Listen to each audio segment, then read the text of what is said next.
এবছর আশ্বিন মাসের শেষে পুজো হলেও ভাদ্র আশ্বিন পড়তে না পড়তেই আমার বড় ননদের শ্বশুরবাড়ি থেকে পুজোর তত্ত্ব চলে এলো।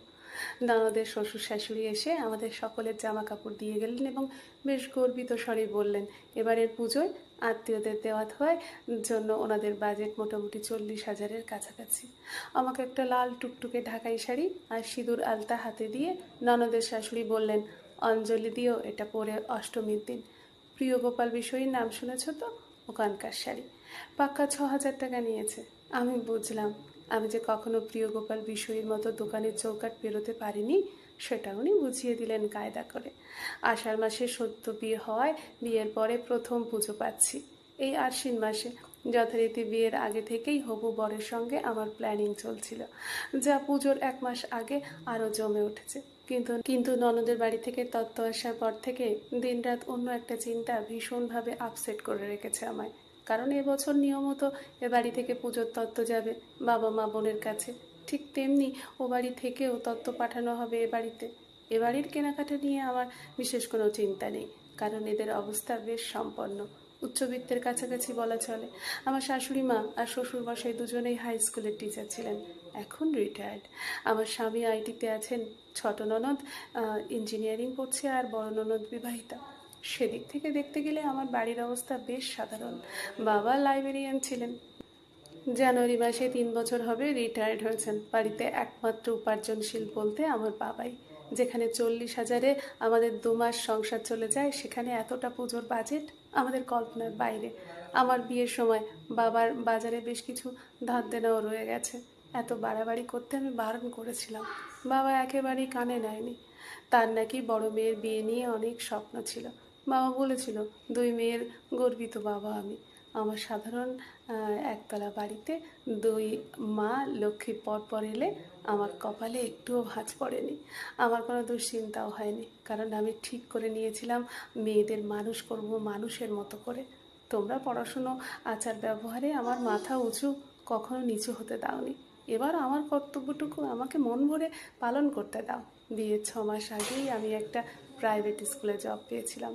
আহামরি মাইনে তেমন না হলেও ওই কমাসে যেটুকু পেরেছিলাম তাই দিয়ে বাবাকে বিয়েতে সাহায্য করেছিলাম। বাবা কিছুতেই নিতে চাইল না, তবুও আমি জোর করে বাবার হাতে দিয়ে বলেছিলাম নিজের বিশেষ দিনে অন্তত কিছু খরচ করতে যেন আমি পারি। নিজের বিশেষ দিনে অন্তত কিছু খরচ করতে পারছি, স্বাবলম্বী হতে পেরেছি, এটুকু কনফিডেন্স থেকে আমায় বঞ্চিত করো না বাবা। খুব সামান্য কটা টাকা, তবুও তুমি রাখো প্লিজ। বাবা হাতে নিয়ে চোখ ভর্তি জল নিয়ে আমার মাথায় হাত রেখে বিড়বিড় করছিল, বোধহয় আশীর্বাদ করছিল এভাবেই যেন নিজের জোরে সারা জীবন থাকতে পারি। যাই হোক, ননদের বাড়ি থেকে সবাই চলে যাওয়ার পর ছোট ননদ আমার ঘরে এসে বিছানার উপরে রাখা শাড়িটা ধরে বলল, জমিটা দেখেছো বৌদি, কি মোলায়েম, রেশম ঢাকাই, অষ্টমীর জন্য পারফেক্ট। আমি বললাম, তোমার পছন্দ, নেবে তুমি? ও যেন এই কথাটার অপেক্ষায় ছিল। বলল, আমার সোনা বৌদি, এটা পরেও অষ্টমীর রাতে আমি বন্ধুদের সাথে বেরোবো। আমি হেসে বললাম, নিয়ে যাও। আসলে প্রিয় গোপালে ট্যাগ দেওয়া অত দামি শাড়ির থেকে ওনার কথাটা আমার বড্ড কানে লাগছিল। শাড়িটা পরে হয়তো আমাকে ভালো লাগতো, কিন্তু আমার পরে ভালো লাগতো না। ননদ নিয়ে যাওয়ায় ভারমুক্ত হলাম। এর সপ্তাহখানেক পর শনিবার সন্ধ্যায় চা খেতে বসে শাশুড়ি মা বললেন, পিউ, কাল বিকেলে তোর সময় হবে তো? কেনাকাটা করতে যাব একটু, তোদের আর আমাদের 2 বাড়ির জন্য।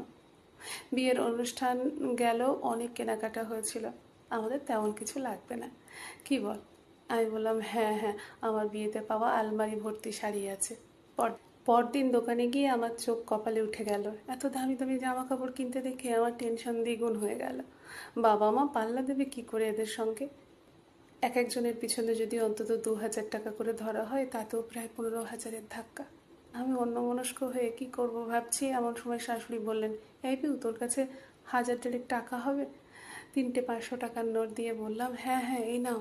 উনি মলের বাইরে এসে একটা ছোট্ট দোকান থেকে একটা সুন্দর দেখতে ছাপা শাড়ি নিলেন, টুকটুকে লাল রং। নিশ্চয়ই এটা মায়ের জন্য। মনে মনে হাসলাম, আমার সাধারণ ছাপোষা মা এর চেয়ে বেশি ডিজার্ভ করে না। মনটা কেমন হয়ে উঠল। বুধবার বিকেলে শাশুড়ি মা আর আমি আমার বাড়ি চললাম পুজোর তত্ত্ব নিতে। যা ভেবেছি তাই, অনেক ব্যাগের সঙ্গে ছাপা শাড়ির প্যাকেটটাও রয়েছে। চা জলখাবার খেয়ে শাশুড়ি মা ভালো শাড়ি ছেড়ে যখন অর্ডিনারি একটা কাপড় পরতে অন্য ঘরে গেল, তারপর আমি রান্নাঘর গেলাম।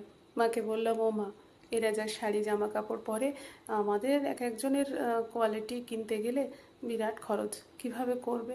তখনই বলেছিলাম, এত বড় বাড়িতে বিয়ে দিতে হবে না, সম্পর্কও সমানে সমানে হয়। তারপর কিছু টাকা মায়ের হাতে দিয়ে বললাম, আমি তো খুব বেশি কিছু পাই না, তবুও আমার জমানো এই 6,000 টাকা রাখো, বাকিটা যেভাবে হোক জোগাড় করে দিও। মা হা হা করে উঠল। প্রথম পুজোর তত্ত্ব দেব মেয়ের থেকে নিয়ে, কখনো হয়? দাঁড়া 1 মিনিট বলে পুজোর ঘর থেকে লক্ষ্মীর ভাঁড় এনে বলল, এতে যা জমানো আছে তত্ত্বের খরচ উঠে যাবে। ভাঁড়টা ভাঙতে যাবে এমন সময় পিছন থেকে আমার শাশুড়ি মা বললেন, খবরদার, ভাঁড় হলো সংসারের লক্ষ্মী, মুশকিল আসান। সেই ভাঁড়কেও ভাঙে।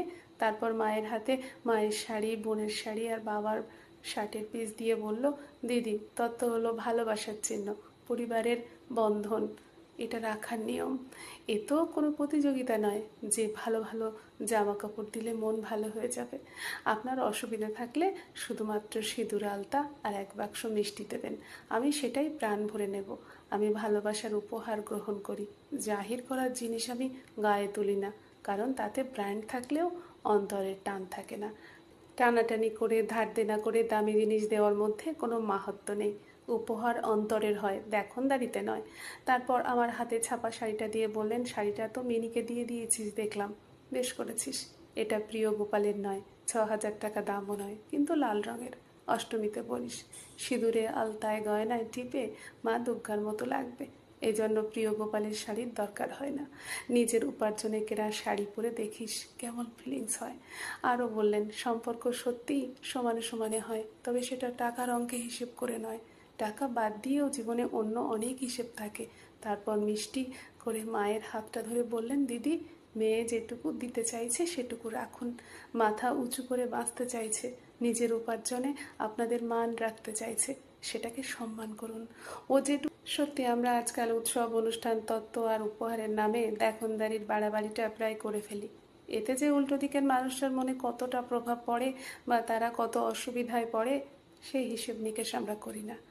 আমি তাদের টপকে গেছি এটা ভেবে অদ্ভুত তৃপ্তি পাই, অথচ দেখুন 200 টাকার শাড়ি বা 2,000 টাকার শাড়ি, সে তো একদিন ছিঁড়ে পচে নষ্ট হবে, থেকে যাবে শুধু আন্তরিকতা, ভালোবাসা, চাওয়া পাওয়ার টান আর সম্পর্কের মিষ্টি গন্ধগুলো। বলুন তো, এর থেকে দামি আর চিরন্তন তত্ত্ব আর কি কিছু হতে পারে?